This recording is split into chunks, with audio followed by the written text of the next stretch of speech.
সবাইকে ঈদের অনেক অনেক শুভেচ্ছা। রাত রাত থেকে শুরু করে ঈদের সারাদিন কোথায় গেলাম, কি করলাম, সবকিছু নিয়ে থাকছে আজকের ব্লগ। আসসালামু আলাইকুম এভরিওয়ান, আশা করছি আল্লাহর রহমতে আপনারা সবাই অনেক ভালো আছেন। চাঁদ রাতে আমার হাজবেন্ডের সাথে একটু বাইরে বের হয়েছিলাম ঘোরাঘুরি করার জন্য। তারপর ভাবলাম যেহেতু আজকে চাঁদ রাত, কিছু টুকিটাকি কিনে বাসায় ফেরা যাক। তারপর আমি আর আমার হাজবেন্ড চলে গিয়েছিলাম আফতাবনগর যে স্বপ্ন শোরুমটা আছে সেখানে। কেনাকাটার শেষে বাসায় ফেরার পথে দেখলাম অনেকে এরকম আতশবাজি ফোটাচ্ছে। বাসায় গিয়ে দেখি আমার বোন নতুন ফোন কিনেছে ওর জন্য। ফোনটা অনেক সুন্দর। ভেবেছিলাম গিয়ে মেহেদি দিতে বসবো, কিন্তু তার হলো না। আম্মু ধরে একদম কাজে লাগিয়ে দিল। সোফার কুশন কাভার গুলোতে যেন আমি একটু পেইন্ট করে দিই। খুবই বোরিং লাগছিল, তাই বাংলা সিনেমা দেখছিলাম আর এক গাদা নুডলস নিয়ে বসেছিলাম খাওয়ার জন্য, আর পাশাপাশি পেইন্ট করছি। এখান থেকেও ভাগ বসিয়েছে আমার হাজব্যান্ড। রিল্যাক্সে বসে বসে পেইন্ট করছিলাম মনের আনন্দে, কিন্তু আমার হাজব্যান্ড এসে আমাকে জোর করে উঠিয়ে দিল সে নাকি পেইন্ট করবে। সে আমার আঁকা ফুলগুলোর উপরেই লতা পাতা এঁকে হচ্ছে বাংলাদেশের মানচিত্র আঁকা শুরু করে দিয়েছে। শুধু যে বাংলাদেশের মানচিত্র এঁকেছে বললে ভুল হবে, সে আমাকে বুঝাচ্ছিল কোনটা কোন ডিস্ট্রিক্ট, কোনটা কোন জেলা বিভাগ, সব একদম হচ্ছে এই বালিশের কভারটাতে ফুটিয়ে তুলছিল। কোনটা পঞ্চগড়, কোনটা ঢাকা, কোনটা সিলেট, ও সব কিছু মানে কোন রোড দিয়ে গেলে কি সুবিধা, মানে পুরো একটা ইতিহাস তুলে ধরছিল। আর এগুলো হচ্ছে আমার করা পেইন্ট। সত্যি কথা বলতে সবাই আমারটা থেকে ওর পেইন্টের প্রশংসা বেশি করেছে। তারপর একটু মোজো খেতে খেতে আমার বোনকে মেহেদি দিয়ে দিলাম। কেমন হয়েছে সবাই বলবেন কিন্তু। রাত 2:30টার দিকে মেহেদি দিয়ে দিয়েছি বলে আর ভিডিও নেওয়া হয়নি। একদিন সকাল সকাল ঘুম থেকে উঠে ফ্রেশ হয়ে রেডি হয়ে ঘর গোছাতে শুরু করে দিলাম, কারণ ঈদে অনেক মেহমান এসে থাকে বাসায়। ঘর দুয়ার ভালো মতো গুছানো শেষ করে চলে গেলাম সকালের নাস্তার প্রিপারেশনের জন্য। সব সালাদ টালাদ কেটে রেডি করে নিচ্ছিলাম। আম্মু প্রতি ঈদেই সকালবেলা ভুনা খিচুড়ি আর গরুর মাংস রান্না করে থাকে। তো আমি সকালে নাস্তা করতে শুরু করলাম। শুধু আমি না, আমি, আমার বোন, আমার হাজবেন্ড, আমরা সবাই মিলে একসাথে হচ্ছে নাস্তা করছিলাম আর অনেক মজা করছিলাম।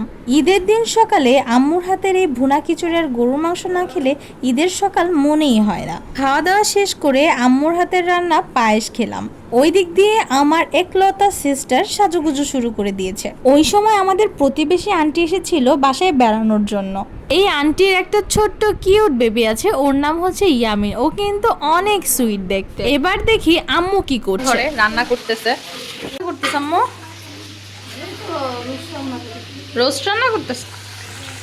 এই যে আম্মু রোস্ট রান্না করছে আমাদের জন্য। আমরা আজকে চলে যাব আবার আমার শ্বশুর বাড়িতে। তো কি করতেছো কেন? এখানে কি করবা? পাস্তা রান্না করব। ও, আবার পাস্তা রান্না করবা? আমার সবগুলো বিড়াল ঘুমাচ্ছিল। ঈদের দিন ওরা খুব ভদ্র হয়ে গিয়েছে। আমার দেওরের এখনো খাওয়া শেষ হয় নাই, ও হচ্ছে খাচ্ছে। ও এখনো হাড্ডি চাবাচ্ছে, ওর খাওয়া কিন্তু আগেই শেষ। দেখেন কি অবস্থা, ওর খাওয়া কিন্তু আগেই শেষ। বসে বসে আড্ডি চিবাচ্ছে। আলহামদুলিল্লাহ, এই যে দেখুন আপনাদের সবার দোয়ায় পন্টিনা এখন অনেকটাই সুস্থ। ঘোরাঘুরি বলতে গেলে এই ঘরের ভিতরেই। বারান্দায় গিয়ে দেখি আকাশ হঠাৎ খুব মেঘলা হয়ে গেছে। দেখেন আমার বোন এখানে মেকআপ করেছে। মেকআপ আইটেমগুলো এখানে, মানে মেকআপ প্রোডাক্টগুলো আর কি এখানেই রেখে দিয়ে চলে গেছে। দেখেন যে যার মতো যা খুশি করছে, যে যেখানে যা করতেছে ওইখানে। আর আমি সকাল থেকে গুছাতে গুছাতে টায়ার্ড হয়ে যাচ্ছে। কি উনি এখানে বসে বসে কি করতেছে দেখবেন? বাংলা শাকিব খানের ছবি দেখতেছে, বাংলা ছবি। ঈদের দিন বসে বসে বলেন কেমন লাগে? আমাকে কিন্তু এখনো সালামিও দেয় নাই, বুঝছে?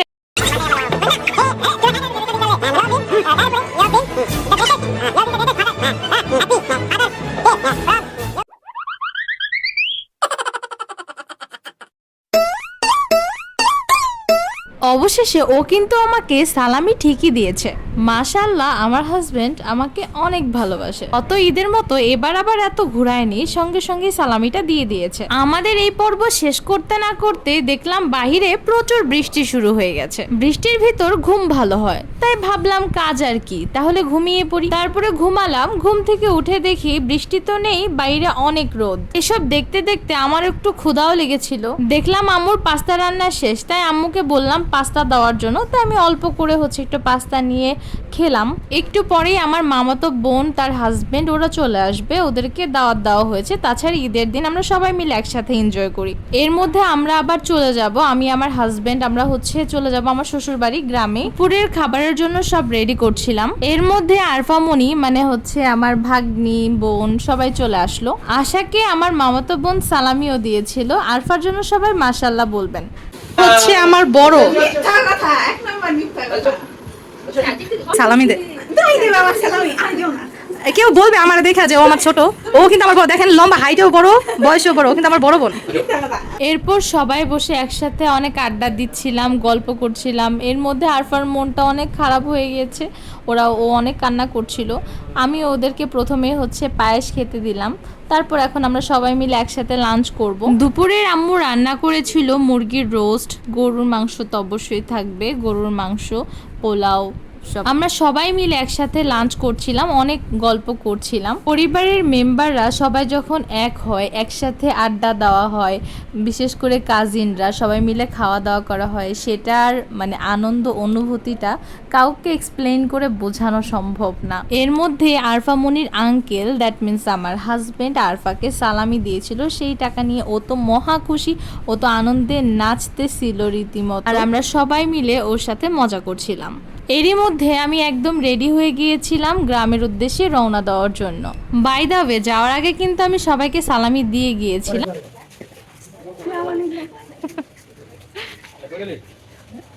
কি বলবো, গলিতে যে আম্মুর সাথে সাথে আসতেছে, আম্মুর সাথে সাথে আসতেছে আমার একদম গলির মাথায় আগায় দিয়ে যাওয়ার জন্য। ওকে, আল্লাহ হাফেজ। ওকে, আল্লাহ হাফেজ। আমরা যেহেতু বাসে যাব, তাই সিএনজি নিয়ে আমরা মহাখালীর উদ্দেশ্যে রওনা দিয়েছি। বাইরে প্রচুর গরম পড়ছিল। আমরা বাসে উঠে গিয়েছি। আমার হাজবেন্ডকে বলেছিলাম ঠান্ডা পানি আনতে, সাথে ও ড্রিঙ্কও আনলো। গ্রামে পৌঁছিয়ে বাকি ব্লগগুলো আপনাদের সাথে অবশ্যই শেয়ার করব। সবাইকে অনেক ধন্যবাদ। আজকের ব্লগটি এখানেই শেষ করছি। আল্লাহ হাফেজ।